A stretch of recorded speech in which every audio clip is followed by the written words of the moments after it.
എപ്പോഴും ഉമ്മാക്ക് ഫോൺ വിളിക്കുകയാണെങ്കിലും ഉമ്മാനോട് ഡയറക്റ്റ് സംസാരിക്കുകയാണെങ്കിലും ഒക്കെ അവസാനം ഒരു ഉപദേശം എപ്പോഴും പതിവാണ്. അപ്പോൾ ഉമ്മാൻ്റെ ആ ഒരു നാടൻ ഭാഷയിൽ പറയാറുണ്ട്, ഉമ്മാൻ്റെ കുട്ടി നോക്കി കണ്ടൊക്കെ നടന്നുകൊണ്ടേ എവിടെയെങ്കിലൊക്കെ തട്ടിത്തടഞ്ഞ് വീണ് കഴിഞ്ഞാൽ കജ്ജൊട്ടി ചെറിച്ചാൻ കുറേ ആൾക്കാരുണ്ടാവും, ശ്രദ്ധിച്ചുകൊണ്ടേ എന്നുള്ളത്.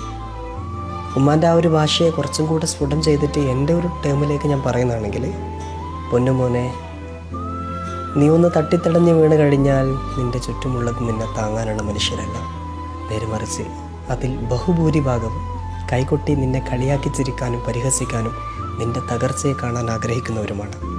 സോ ശ്രദ്ധിച്ച് മാത്രം നടക്കുക. ഇതെനിക്ക് മാത്രമുള്ളതല്ല, എന്നെ പോലെയുള്ള എല്ലാ ആളുകൾക്കും, ദാറ്റ് മീൻസ് ഒരു ഉമ്മാൻ്റെ കുട്ടിയായിട്ട് നിൽക്കുന്ന എല്ലാ ആൾക്കാർക്കും. എന്തായാലും പഠിച്ച് നമ്മളൊക്കെ കാക്കട്ടെ, ആ ഒരു സംരക്ഷണ വലയത്തിൽ ഇങ്ങനെ ജീവിക്കാൻ പറ്റട്ടെ എന്ന് പ്രാർത്ഥിക്കുന്നു.